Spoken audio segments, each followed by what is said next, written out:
premier craquement ébranle l'empire pétrolier le plus orgueilleux du Moyen-Orient, celui de l'Anglo-Persian Oil Company.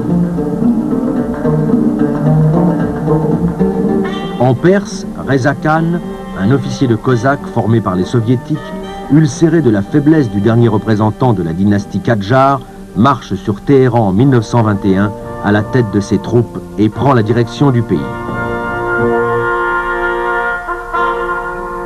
En 1924, renonçant à proclamer la République, il dépose le dernier Kadjar et se fait couronner empereur sous le nom de Reza Shah. À l'époque, les turbulentes tribus Qashqai et Bakhtiar ont pratiquement fait sécession. L'autorité centrale n'avait aucun pouvoir dans les régions du sud où il y avait le pétrole. Et comme le gouvernement était faible, il ne pouvait pas imposer sa décision à la compagnie. La conduite d'Anglo-Iranian Company envers des Iraniens était empreinte d'un orgueil insupportable pour une race qui se glorifiait de son passé et regardait avec confiance vers son brillant avenir. Avec l'avènement de Reza Shah et l'instauration de l'autorité centrale dans les provinces, petit à petit, on a commencé à critiquer et demander la modification de cette concession. En premier lieu, le Shah avait la volonté de rénover, de régénérer son pays. Et la source essentielle des revenus de celui-ci était le pétrole. En second lieu, le Shah voulait que la Perse reprenne elle-même en main ses destinées. Et dès lors, la présence dans son pays d'une compagnie contrôlée par des étrangers et associée avec le gouvernement britannique était en contradiction avec le nouveau statut qu'il souhaitait pour la Perse. L'Anglo-Persian Oil Company est le reflet de l'intervention étrangère dans l'Iran. Cette entreprise qui dispose des plus grandes ressources de l'Iran et en tire des millions de profits en contrepartie d'une modique somme se conduit avec une indépendance vis-à-vis du gouvernement de l'Iran que celui-ci ne pouvait tolérer de la part d'aucun chef de tribu, quelle que soit sa puissance. On trouvait légitime d'exploiter les ressources des pays dans lesquels on se trouvait. Et on laissait bien sûr le minimum de revenus sur place en s'assurant le maximum de bénéfices. Les compagnies abusaient de la situation. Elles agissaient suivant l'esprit de cette époque. Cette attitude n'était pas particulière à l'industrie pétrolière, elle régnait partout. En 1932, le député perse Datchi prouve que l'Iran n'avait pas perçu le moindre revenu pour son pétrole de 1901 à 1919 et que depuis, il n'a encaissé que 10 millions de livres, une somme dérisoire comparée aux fabuleux profits réalisés en une seule année par l'Anglo-Persian. Reza Shah exige donc la révision du contrat. Lord Cadman, président de l'Anglo-Persian, se défend pied à pied. Les discussions vont durer 5 ans. La négociation a duré tellement que Reza Shah a été irrité. Il a demandé au gouvernement d'annuler unilatéralement la concession de pétrole. Cette annulation fut une décision personnelle du Shah. Il avait été traumatisé par l'incapacité de ses ministres à négocier un compromis, et surtout en découvrant que les revenus de 1931-1932 avaient chuté dramatiquement. L'année précédente, les revenus du gouvernement perse avaient atteint 1 200 000 livres. Et en 1932, les revenus prévus pour l'année s'élevaient seulement à 300 000 livres. Évidemment, le Shah ne pouvait être que très mécontent. Reza Shah avait en outre découvert que la compagnie tenait une double comptabilité. Les livres comptables qu'on lui présentait n'affichaient guère que des pertes. Mais il y avait à Londres d'autres livres, les vrais, qui eux révélaient que la compagnie faisait d'énormes bénéfices. Quand il réalisa qu'il avait été roulé, le Shah, en monarque absolu qu'il était, décida d'annuler purement et simplement la concession. C'est là que le fameux accord secret d'Aknakari produisit son plein effet. L'Anglo-Persian somma ses partenaires de ne pas se mêler de l'affaire et surtout de refuser d'acheter le moindre pétrole perse. Les autres membres du cartel se conformèrent rigoureusement à cette demande et firent front commun avec les Anglais. L'exaspération du gouvernement britannique vis-à-vis de la Perse atteignit bientôt un paroxysme. Grâce à ses navires et à ses soldats, l'Angleterre était à même de faire pression sur les Iraniens pour les amener à composition.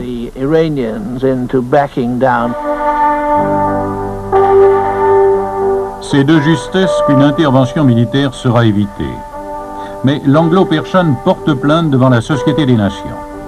Début 1933, celle-ci désigne un médiateur, Édouard Beneš, alors ministre tchécoslovaque des Affaires étrangères, qui réussit enfin à faire accepter un compromis aux deux parties. Fin avril 1933, un nouvel accord est enfin signé. Il renouvelle le monopole des Anglais sur le pétrole d'Iran. L'Anglo-Persian, qui devient l'Anglo-Iranian Oil Company, versera 4 livres de plus par tonne et 20% de ses bénéfices à Reza Shah.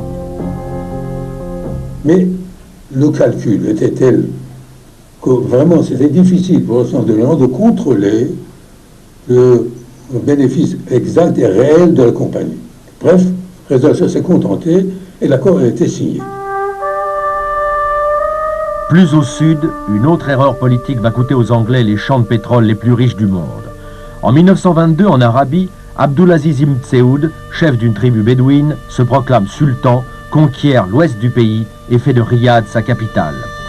Il se heurte au roi Hussein d'Irak, créature des Anglais, qui tient la moitié nord de l'Arabie et toutes ses villes saintes, la Mecque, Jeddah, Médine. De 1922 à 1930, Abdulaziz mène une série de guerres victorieuses contre Hussein que soutiennent les Anglais.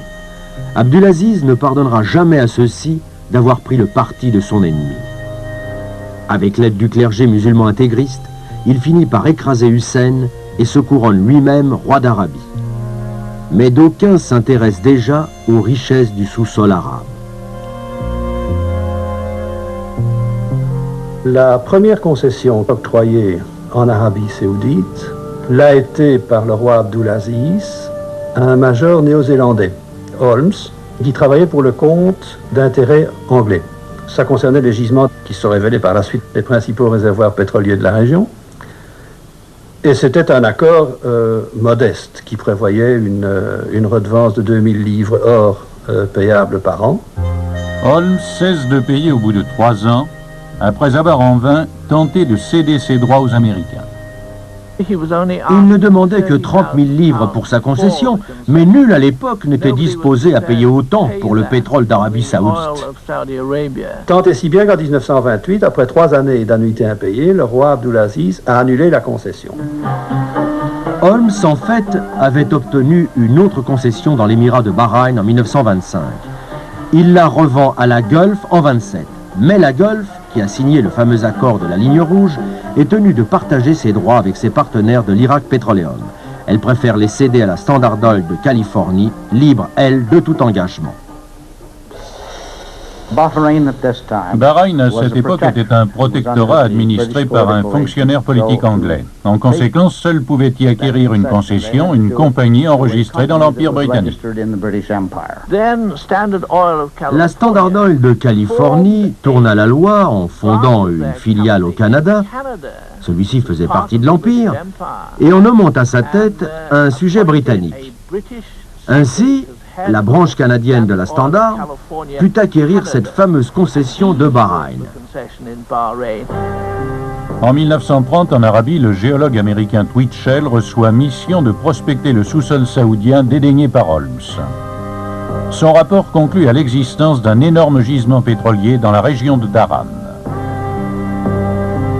Malgré sa haine pour les Anglais, Abdulaziz envoie son fils Faisal leur offrir une concession. Dans les archives du Foreign Office, on trouve les instructions qui ont été envoyées à l'époque à la légation anglaise de Jeddah de remercier le roi et de décliner.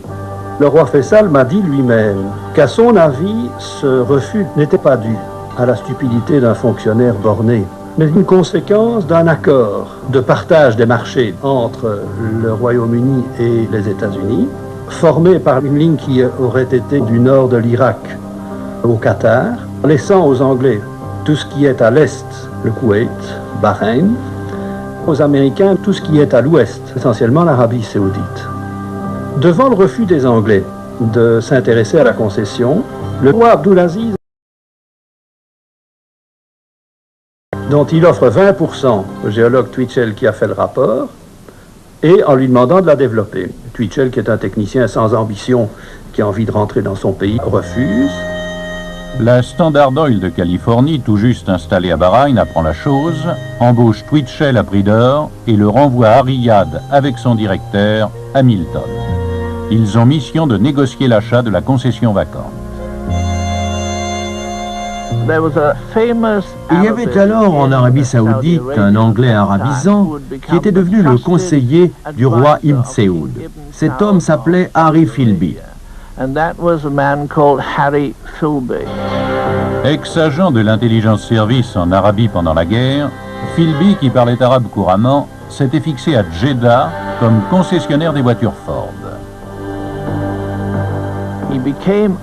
Il s'était fait musulman. Le roi Ibn Saoud lui avait offert un palais, mais Philby ne gagnait guère d'argent à vendre les voitures Ford. Aussi se laissa-t-il acheter par la Standard Oil de Californie.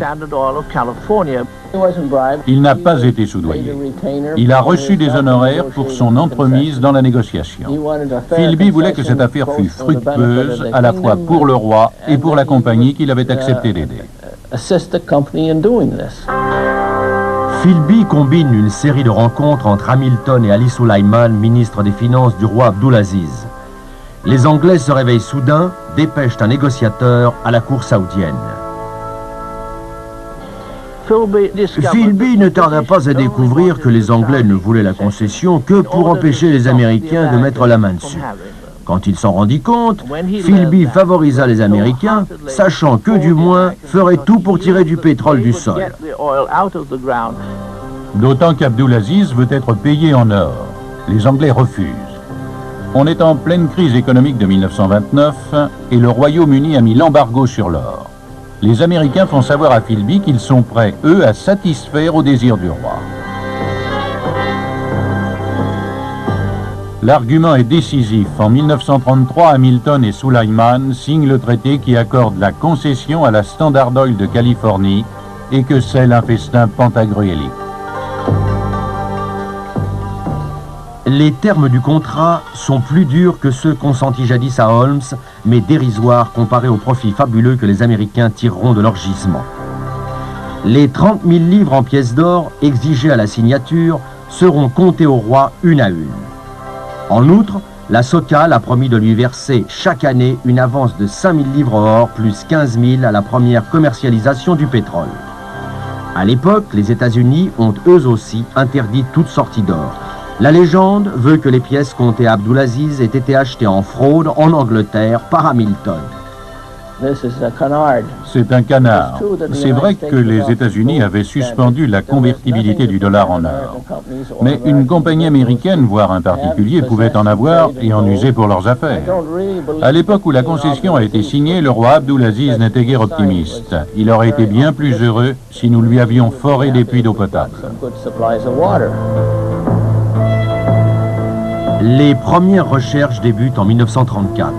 Intensivement, mais dans des conditions terriblement dures. Elles sont menées par une petite équipe américaine que commande le géologue Max Steinecke.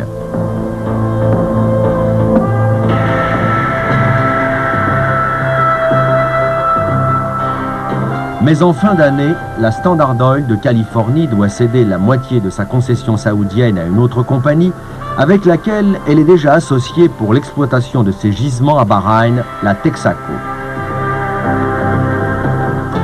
Manquant de débouchés pour son pétrole, la Standard Oil a dû traiter avec Texaco qui dispose d'un immense réseau commercial en Asie. En échange, la Standard cédera la moitié de toutes ses découvertes ultérieures à Texaco.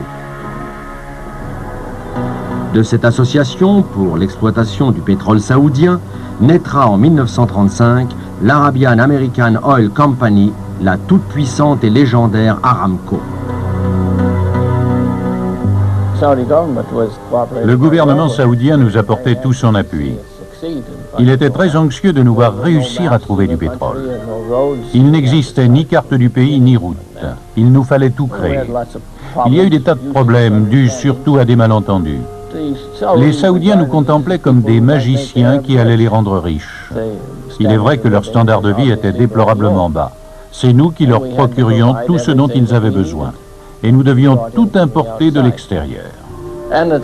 Quand je suis arrivé là-bas, tout le monde était très pessimiste dans l'Aramco, qui s'appelait encore à l'époque la Californian Arabian Standard Oil Company. On avait déjà foré plus de 10 puits en 2 endroits. Ils avaient donné du gaz et un peu de pétrole.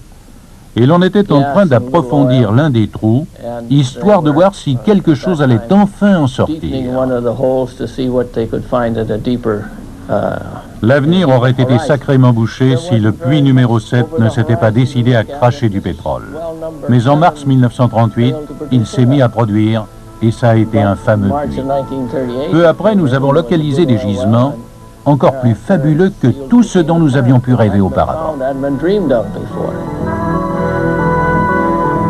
Japonais, Italiens, Allemands tentent à leur tour d'obtenir des concessions.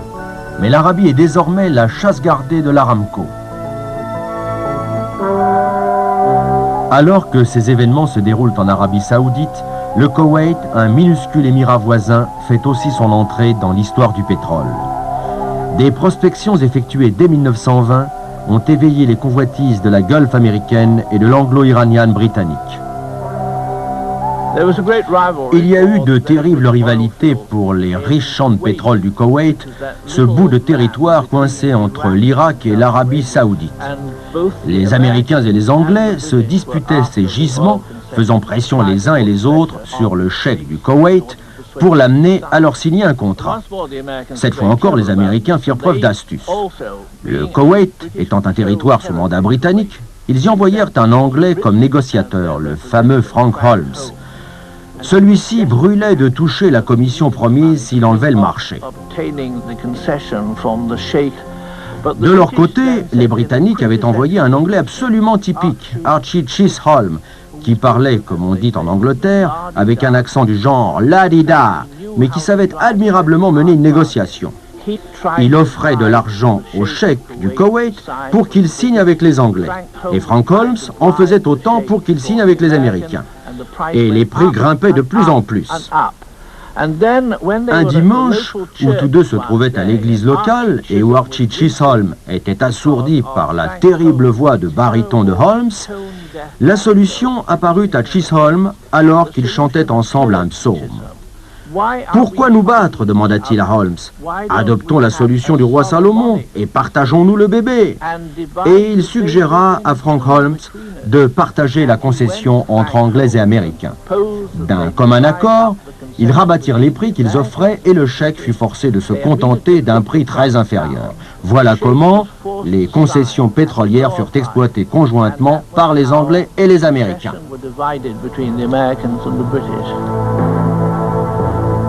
La Gulf et l'Iranian Oil constituèrent une société commune, la Kuwait Oil Company.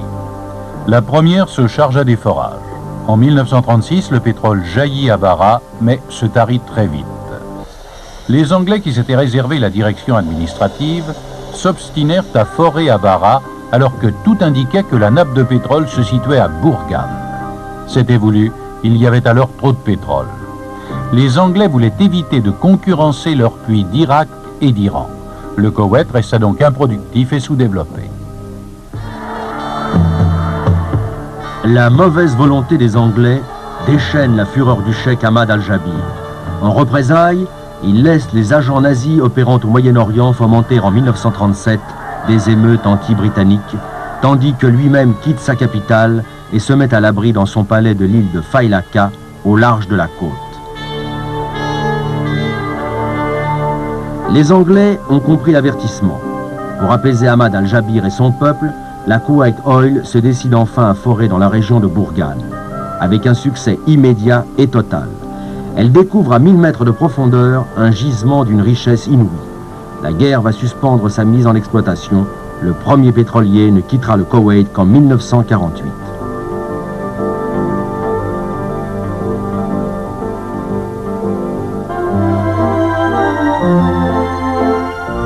En France, l'automobile est restée l'apanage de la bourgeoisie durant les années folles. Avec l'avènement du Front populaire et des congés payés en 1936, elle se démocratise. En réponse à l'Allemagne nazie qui lance la Volkswagen, Citroën crée la 2 chevaux. Mais si en France l'essence est abondante et à bon marché, la situation est moins brillante en Italie. Les maigres gisements pétroliers exploités dans la vallée du Pô sont loin de couvrir les besoins de l'Italie qui achète l'essentiel de son carburant en Roumanie. Les Italiens étaient très déçus parce qu'ils n'avaient pas pu obtenir une participation dans le potentiel du Moyen-Orient, tandis que les Français avaient pu obtenir la partie allemande d'avant-guerre de la Deutsche Bank dans la Turkish Petroleum. Mussolini n'avait de la politique pétrolière qu'une vision très générale et très vague, parce qu'il n'existait aucune grande industrie pétrolière en Italie. Il n'avait donc personne avec qui en discuter. C'est pourquoi il balançait d'une solution à l'autre, sans idée bien précise.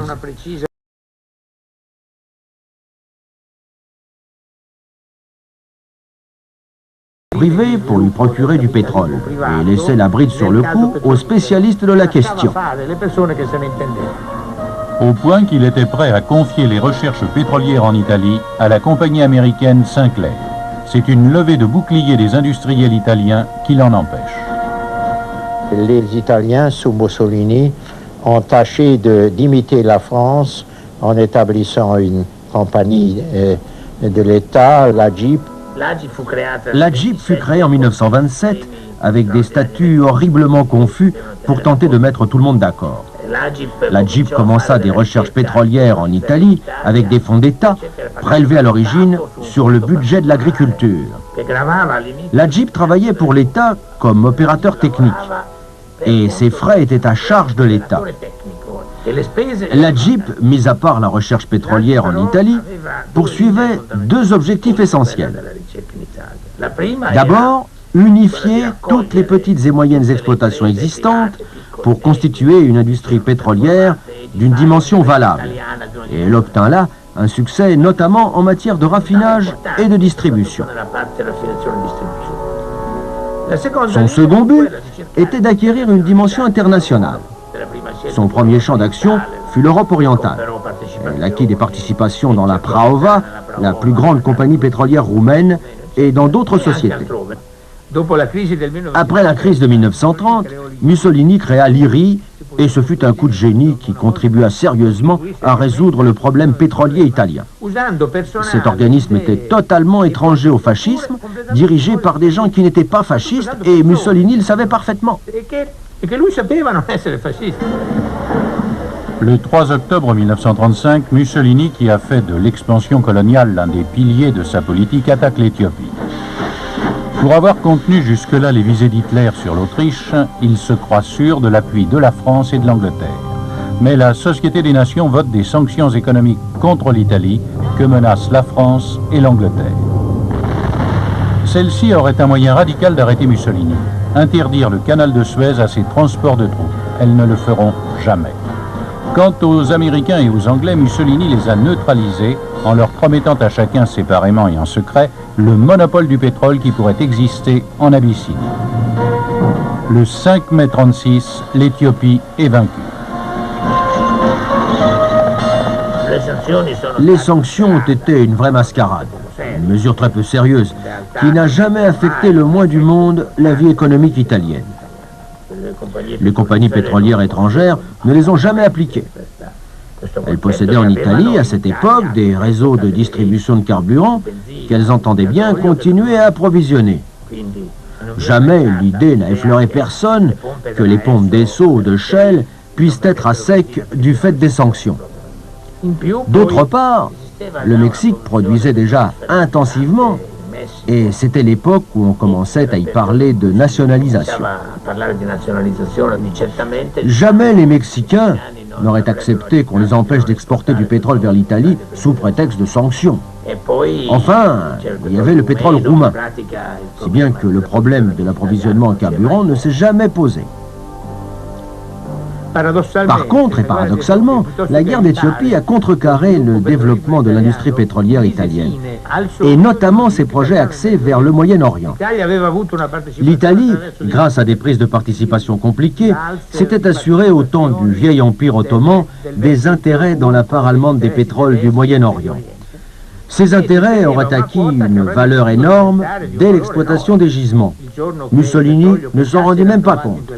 Pour acheter les matières premières nécessaires à l'économie italienne pendant les sanctions et financer les opérations militaires en Éthiopie, Mussolini vendit contre des livres sterling or les parts de l'Italie dans la British Oil Development, devenue l'Iraq Petroleum Company.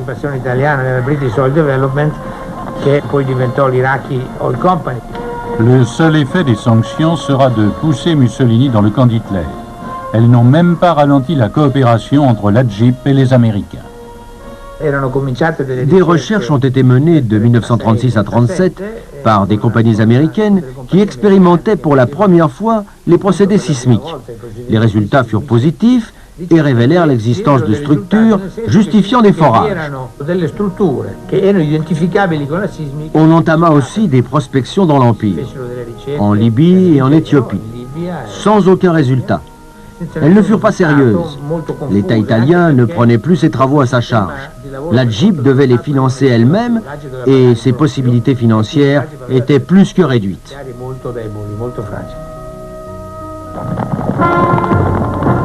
En juillet 1936, l'Espagne sombre dans la guerre civile. En dépit du principe de non-intervention, chaque camp reçoit une aide étrangère considérable et le pays devient un champ clos où s'affrontent marxistes et fascistes du monde entier. Ravitaillée en carburant par les Russes, l'Espagne républicaine est depuis longtemps un marché perdu pour les compagnies pétrolières internationales. Toutes soutiendront plus ou moins ouvertement Franco. La compagnie américaine Texaco approvisionne les nationalistes. Elle compte ainsi assurer sa position dans l'Espagne franquiste. Des cargaisons d'essence destinées à la Belgique sont détournées vers les ports nationalistes. Défiant Roosevelt, Texaco fournira à Franco 6 millions de dollars de carburant à crédit. Au Mexique, fin 1920, l'élection à la présidence du général Obregón marque le début d'une vraie politique sociale et des premières mesures contre la grande propriété. Obregón n'en sera pas moins accusé d'avoir concédé d'exorbitants avantages fiscaux aux sociétés pétrolières étrangères contre la reconnaissance de son régime par les États-Unis et un prêt de 5 millions de dollars du pétrolier américain Doheny.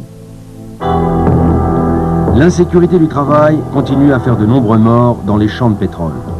La loi du travail de 1931, la première au monde à régir les rapports entre patrons et ouvriers, favorise la fusion des 21 syndicats des ouvriers du pétrole en 1935. Les compagnies étrangères qui exploitaient les gisements de pétrole avaient l'exportation comme seul objectif. C'était leur unique préoccupation et elles ne se souciaient pas le moins du monde des besoins de notre pays. Pour comble, ces compagnies qui n'acquittaient qu'un impôt dérisoire sur le brut qu'elles exportaient en réimportaient une partie une fois raffinée. Et le consommateur mexicain, pénalisé par le coût de toutes ces opérations, était en plus lourdement taxé. Le carburant extrait dans leur propre pays était hors de prix pour les automobilistes mexicains.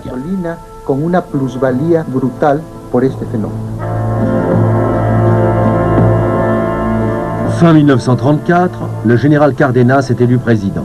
Ancien chef militaire d'une région pétrolière, il a pu y juger de la condition misérable des travailleurs. En 1937, l'exaspération de ceux-ci atteint un paroxysme.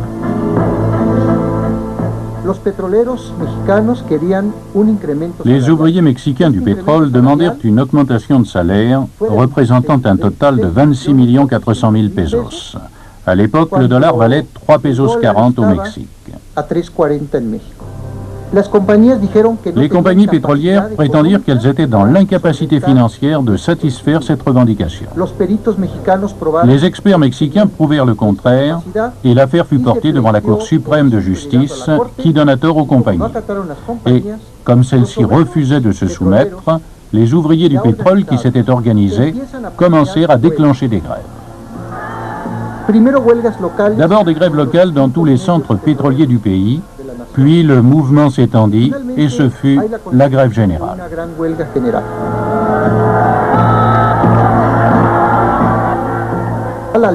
La morgue des compagnies refusant d'obéir à la décision de la Cour suprême de justice aboutissait ainsi à paralyser tout le pays.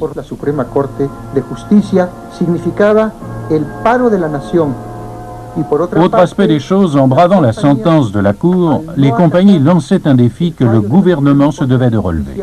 Il n'avait plus le choix.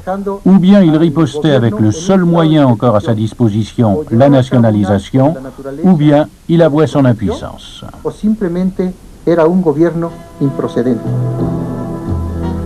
La fierté patriotique a pris le pas sur les revendications sociales des ouvriers du pétrole. Le 18 mars 1938, Lázaro Cárdenas saute le pas, signe le décret qui exproprie toutes les compagnies étrangères et nationalise en totalité le pétrole. Il se sent soutenu par l'unanimité du peuple mexicain. La nationalisation touche principalement la Mexican Eagle, devenue Shellmex, une filiale de la Shell qui possède les plus riches concessions du Mexique. La proclamation du décret de nationalisation soulève dans tout le pays, et surtout à Mexico, un véritable délire populaire. Mais les sociétés étrangères refusent de s'avouer vaincues. La première réaction des compagnies pétrolières expropriées fut de boycotter toutes nos ventes de pétrole à l'étranger. Ensuite, elles refusèrent de nous fournir le matériel et les techniciens nécessaires à la poursuite de l'exploitation pour nous empêcher de produire nous-mêmes. Enfin et plus concrètement, l'Angleterre fut à deux doigts de nous déclarer la guerre.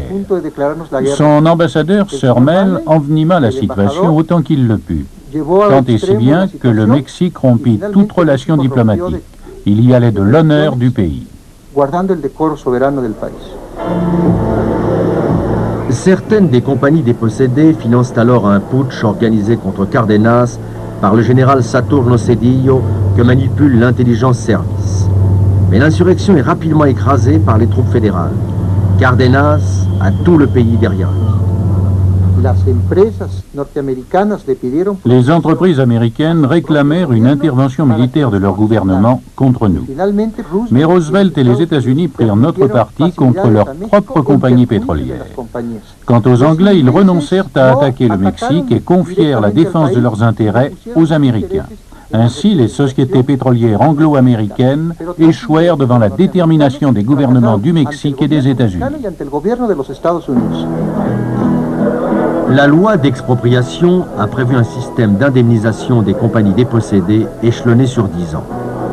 Dans un formidable élan de solidarité patriotique, le peuple mexicain va sacrifier économie, bijoux, objets précieux et jusqu'aux biens les plus humbles pour permettre à son gouvernement aux abois d'acquitter la première annuité.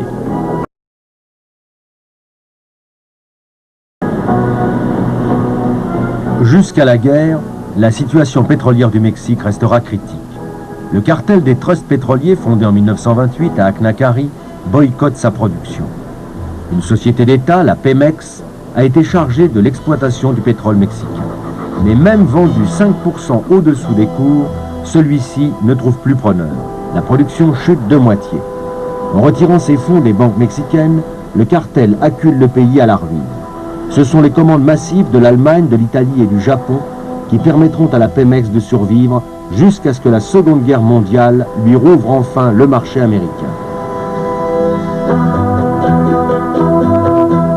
Le malheur des uns faisant le bonheur des autres, la nationalisation du pétrole mexicain provoque un véritable boom de la production au Venezuela, où la Shell et la Standard Oil font la loi depuis longtemps. Mais les incursions des sous-marins nazis sur les côtes réduiront cette activité durant la Seconde Guerre mondiale. Peu avant celle-ci, la Royal Dutch Shell est devenue en 30 ans la seconde puissance pétrolière mondiale. Elle le doit au génie d'Henri d'Etterday. Il a su assurer à son groupe des sources d'approvisionnement dans le monde entier et tenir tête victorieusement à la Standard Oil sur tous les marchés. C'est aussi un financier hors pair. Pendant la grande crise mondiale, il a fait réaliser des bénéfices fabuleux à la compagnie, rien qu'en spéculant sur les énormes montants en devises étrangères de toutes sortes encaissés par celle-ci. Il avait une vision sur l'économie qui était une vision européenne, pas une vision nationale. Il a dit, dans la crise de 1930, on ne peut jamais reconstituer une économie saine en Europe si on laisse tomber les Allemands. Il avait peu à peu développé une vraie mégalomanie. Il croyait fermement aux vertus de la dictature et du pouvoir autocratique, aussi bien dans sa compagnie que dans le monde en général. À mesure qu'il prenait de l'âge, Henri d'Etterding devint un pro-nazi de plus en plus fanatique. Bien des gens pensaient qu'il était vraiment fou. Sa dernière épouse, une Allemande, était une nazie convaincue. Je pense qu'il a été en partie influencé par elle. Il est même devenu l'intime de certains chefs nazis. Il habitait l'Allemagne et il devenait très intéressé ou enthousiaste pour le régime nazi, ce qui rendait très délicate la situation de la Shell. Je ne crois pas qu'il a soutenu les Allemands. Il y a des lettres de d'Etterding avant que Hitler est venu au pouvoir, dans lesquelles il lui est décrit comme un homme ridicule, comme un politicien qui ne fait que des promesses. On a formellement accusé d'Etterding d'avoir financé le parti nazi à ses débuts à cause de la volonté exprimée par Hitler dès l'origine d'envahir un jour l'URSS. d'Etterding espérait sans doute ainsi reconquérir ses pétroles de Bakou.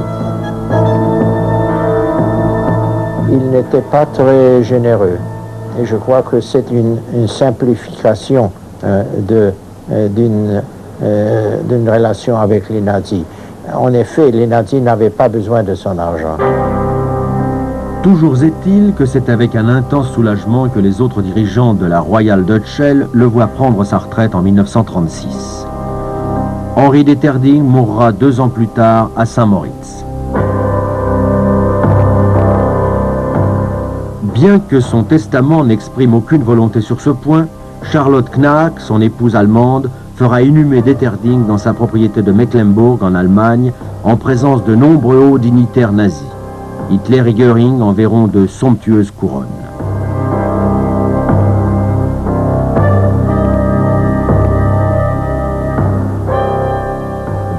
C'est vrai, beaucoup de chefs nazis assistaient à ses funérailles, mais c'est le genre de secret que les compagnies pétrolières préfèrent enterrer. Pour éviter que cela se renouvelle jamais, les dirigeants de la Shell ont depuis soigneusement évité de réunir trop de pouvoir entre les mains d'un seul homme.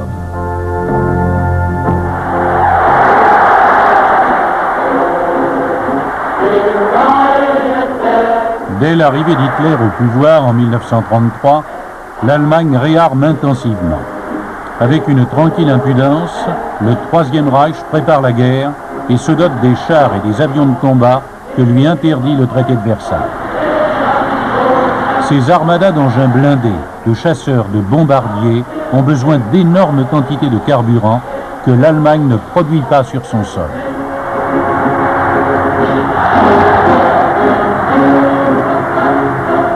Certes, depuis 1920, l'Allemagne exploite quelques puits dans le Hanovre. Le plus ancien est celui de Witz. En 1924, on a également découvert un maigre gisement près de Celle. Mais cette production intérieure reste insignifiante comparée aux énormes besoins des Panzer et de la Luftwaffe. Hitler se préoccupe donc de leur procurer le carburant indispensable. Il peut compter sur la complicité intéressée mais suicidaire des Américains. Dans les années qui ont préparé la guerre, en Allemagne, l'IG Farben avait été chargé par le Troisième Reich de lui monter son approvisionnement pétrolier en tout domaine. Et en particulier, en produits rares et difficiles. L'un d'eux, entre parenthèses, était un nouveau produit qui était le caoutchouc Buna. Pour ce faire, l'IG Farben, et cela ne datait pas de 1935, avait établi des rapports assez étroits avec des sociétés américaines, détentrices de brevets remarquables, notamment avec la Standard Oil of New Jersey, actuellement Exxon. Et pendant longtemps, d'ailleurs, ils auront même une filiale commune aux États-Unis. Exxon et l'IG Farben avaient des programmes communs de recherche, non seulement en pétrochimie, mais dans tous les secteurs. Leur contrat stipulait qu'elles pouvaient se céder mutuellement le soin de mener certaines recherches pour éviter de se concurrencer. Le contrat signé entre Exxon et IG Farben précisait que nous détenions le monopole du marché américain et qu'il s'interdisait de s'y implanter. Et nous, de notre côté, nous nous interdisions toute immixtion dans leur travail en Allemagne. Le secteur le plus essentiel était celui du caoutchouc synthétique. IG Farben s'est chargé de le développer et les Américains ont accepté en vertu de leur accord. Ce marché de dupes est signé en 1934. Exxon va freiner puis stopper ses propres recherches, laisser les Allemands exploiter ses brevets et prendre une énorme avance dans la fabrication du caoutchouc synthétique. Toute l'Allemagne se hérisse d'usines de Buna. Un autre problème s'est posé. Le besoin qu'avaient les armées allemandes, surtout l'aviation allemande, de plomb tétraéthyle, produit indispensable pour remonter ce qu'on appelle l'indice d'octane. Les avions ayant besoin d'essence à indice d'octane très élevé avaient donc besoin de plomb tétraéthyle. Or, peu de gens en fabriquaient dans le monde et le grand fabricant de plomb tétraéthyle était une filiale à la fois de la General Motors et de Esso, c'était Ethyl Gasoline Corporation. Or, le général Milch, choisi par Göring pour remonter son aviation, avait d'excellents rapports avec ses confrères outre-Atlantique et a réussi à négocier des achats très importants de plomb tétraéthyle dans les années 36-37 qui ont permis à Hitler de pouvoir compter sur son aviation puisque celle-ci aurait les carburants nécessaires pour toute intervention militaire nécessaire. Les publicités Esso de l'époque témoignent des bons rapports que la firme américaine entretient alors avec les Allemands. Les échanges secrets de technologies militaires entre Esso et IG Farben se poursuivront jusqu'à décembre 1941. Cette affaire a été le plus gros scandale de la Seconde Guerre mondiale, mettant en cause les abus des compagnies, avec pour résultat que le président Truman accusa formellement la compagnie Exxon de trahison. L'instruction de l'affaire et les investigations se sont poursuivies très longtemps. Imaginer que nous avons livré des secrets militaires essentiels à l'ennemi est complètement aberrant. Je pense que finalement, il a été parfaitement établi que ce n'était pas le cas. Mais il est exact qu'il y a eu une enquête à l'époque. Ce scandale obligea Tiggle, président d'Exxon, à démissionner en 1952 et Bill Farish, son directeur général, mourut désespéré la même année.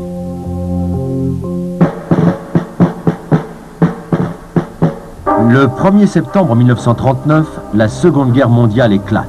Une guerre totale qui sera menée surtout par d'énormes masses de chars, d'avions, de véhicules, de navires. L'importance stratégique du pétrole va s'affirmer décisive. C'est lui, plus que la force numérique des armées, qui forgera la victoire.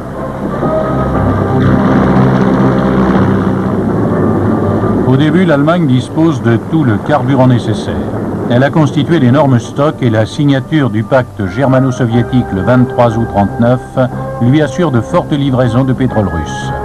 Mais surtout, le Troisième Reich continuera jusqu'à fin 1941 à recevoir des flots d'essence par Hambourg via les ports de la Suède, pays neutre. C'était essentiellement du pétrole américain. Des États-Unis arrivaient des cargaisons entières, mais aussi du Mexique et du Venezuela, grâce à des tours de passe-passe effectués par les grandes compagnies. Le 10 mai 1940, après avoir réglé le sort de la Pologne, les Allemands se ruent soudain sur la Belgique et la Hollande. Panzer et Stuka les écrasent en quelques jours.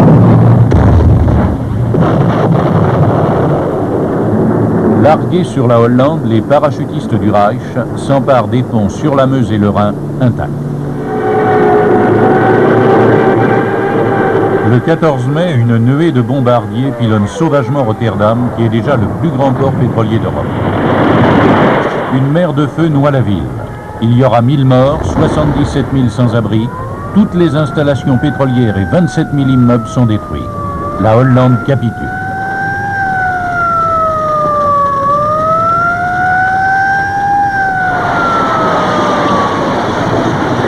La Belgique s'effondrera le 28 mai.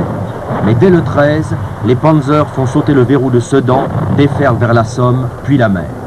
Organisés en divisions autonomes, les blindés allemands écrasent les chars français répartis en petites unités assujetties à l'infanterie.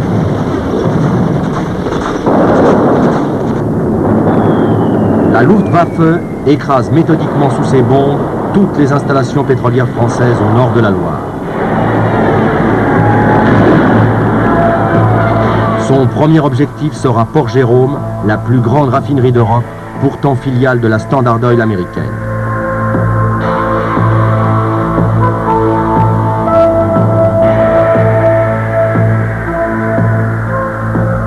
Les autres centres pétroliers subiront le même désastre.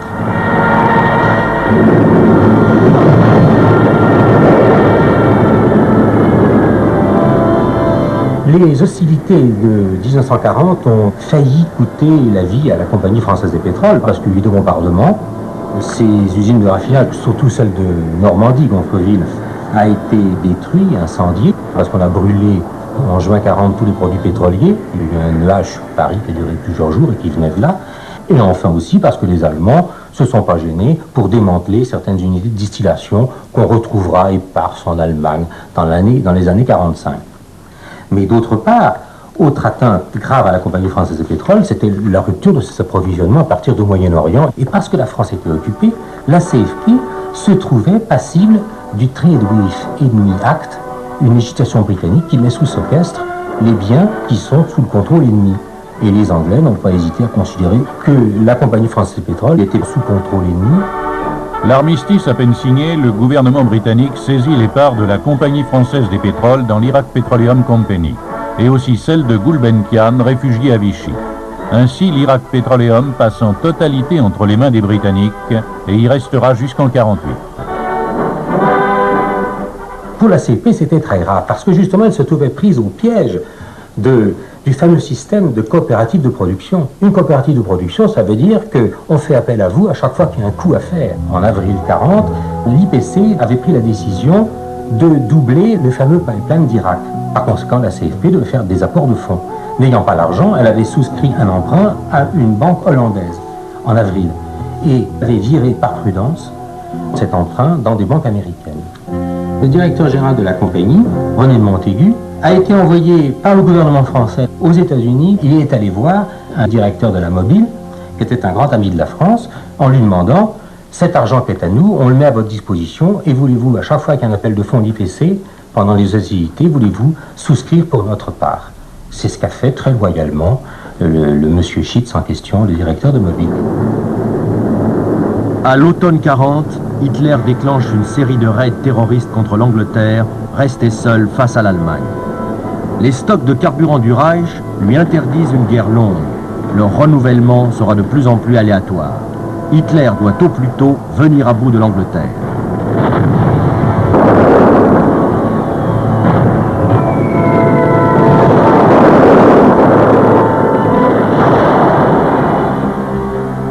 Ces bombardements préparent en fait l'invasion des îles britanniques pratiquement sans défense. C'est au pétrole que les Anglais vont confier la protection de leurs plages les plus menacées. Ils les hérissent de rampes d'arrosage, capables de cracher des jets de carburant enflammés et de dresser un mur de feu sur la mer.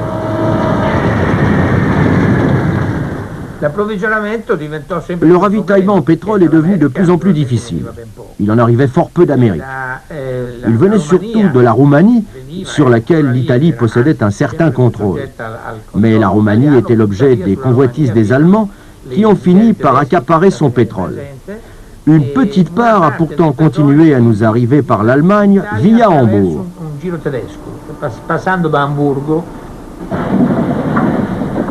Dès juin 40, l'Allemagne a imposé à la Roumanie un gouvernement pro-nazi.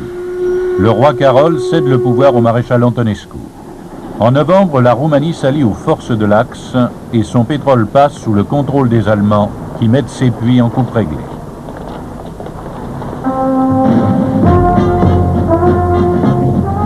En février 1941, le maréchal Rommel débarque en Libye pour secourir les armées italiennes mises en déroute par les Anglais. En 2 mois, l'Africa Corps renverse la situation, reconquiert toute la Cyrénaïque, taille en pièces les Britanniques et atteint la frontière égyptienne. Le manque de carburant va briser cet élan irrésistible. Avions et sous-marins anglais interdisent la Méditerranée aux pétroliers de l'Axe.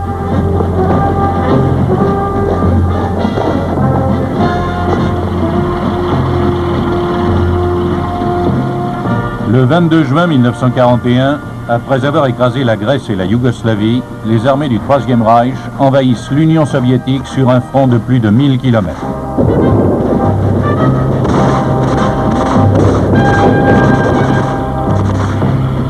En quelques semaines, elles bousculent les armées russes, conquièrent les pays baltes, le Donetsk, l'Ukraine, détruisent des centaines d'avions et de chars et capturent 200 000 prisonniers. Mais elles butent sur les verrous de Moscou et de Leningrad. Ils ne sauteront pas. Hitler modifie alors sa stratégie, conçoit un plan démesuré.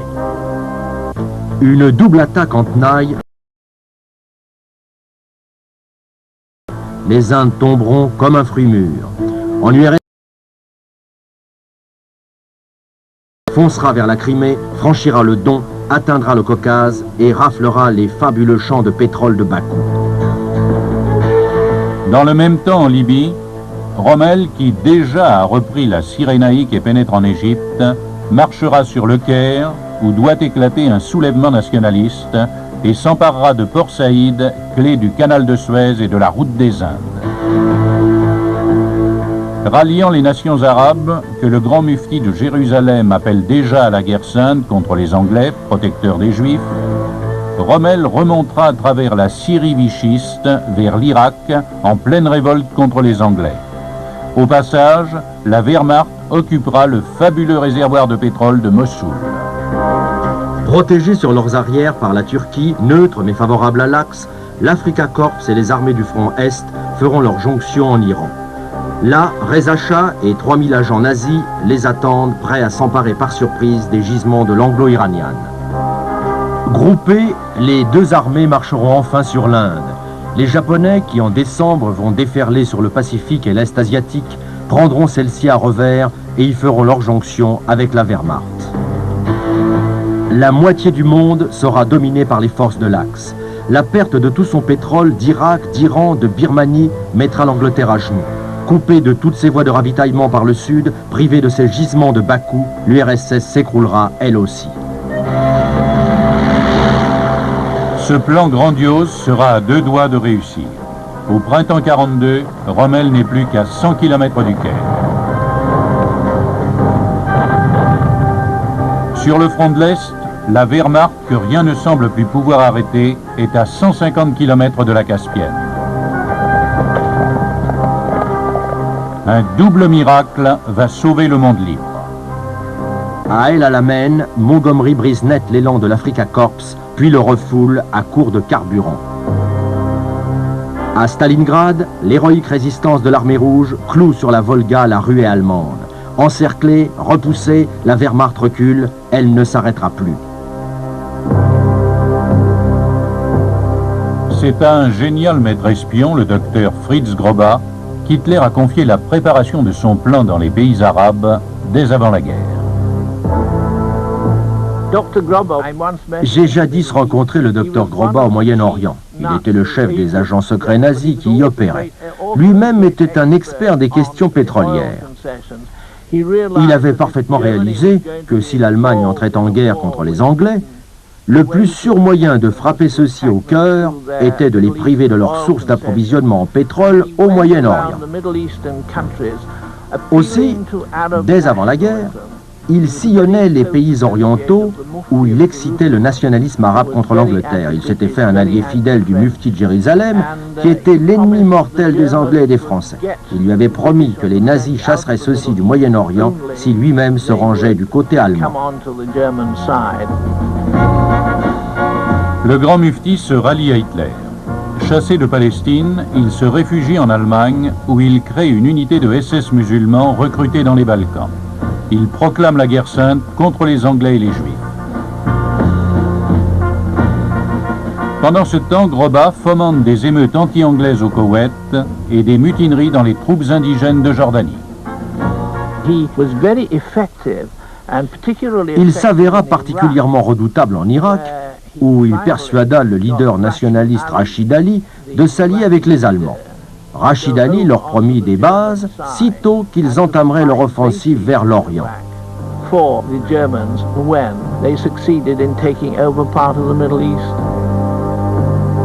Au printemps 41, Rachid Ali est porté au pouvoir par des officiers irakiens pro-nazis appuyés par les forces de Vichy en Syrie. Il force l'Irak Petroleum à lui fournir 4,5 millions de litres d'essence pour avion.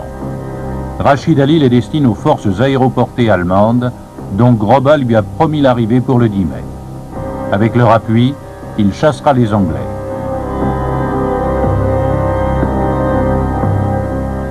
Mais le soulèvement éclate prématurément à Bagdad. Les techniciens anglais de l'Iraq Petroleum Company trouvent refuge à l'ambassade américaine qui est mise en état de siège.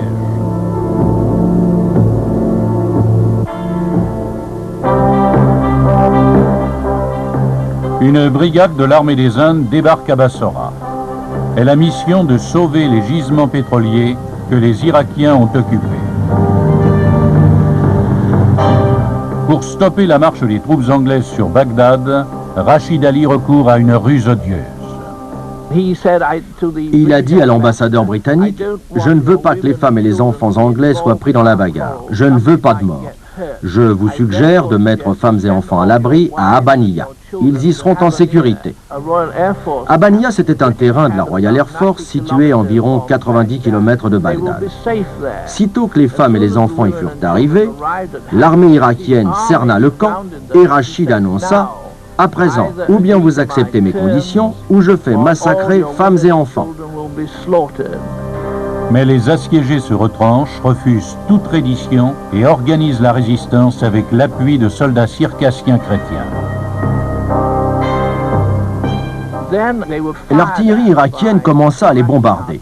Les obus se mirent à pleuvoir sur le camp d'Abaniya, détruisant ses installations et tuant beaucoup de monde. Les assiégés ne pouvaient riposter, jusqu'à ce qu'ils trouvent quelques vieux canons indiens datant de l'époque coloniale et qui ornaient l'entrée du quartier général. Par radio, ils demandèrent qu'on leur envoie des Indes d'antiques boulets de canon. Des pilotes se portèrent volontaires pour les amener et pour atterrir sous le feu des Irakiens. Sitôt les boulets livrés, les assiégés ouvrirent le feu avec leurs vieux canons et les Irakiens, pris de panique, levèrent le siège.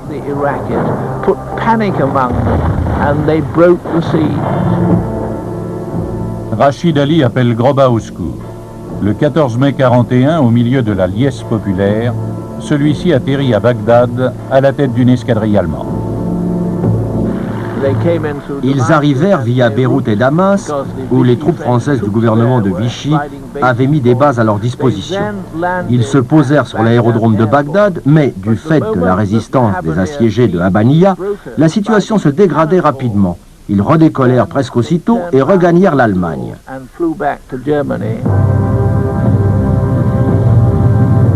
Fin mai 1941, la brigade anglaise qui a débarqué à Bassora pour mater la révolte irakienne marche sur Bagdad, l'occupe, délivre Abaniya.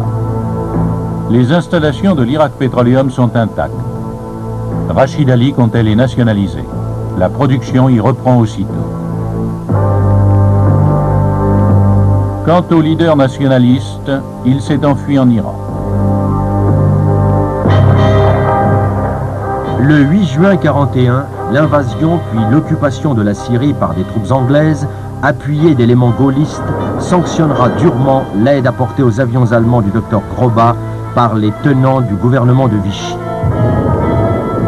Ces événements pèseront terriblement lourd sur l'avenir de la Syrie en y favorisant l'éclosion d'un nationalisme qui forcera la France à quitter le Moyen-Orient en 1946.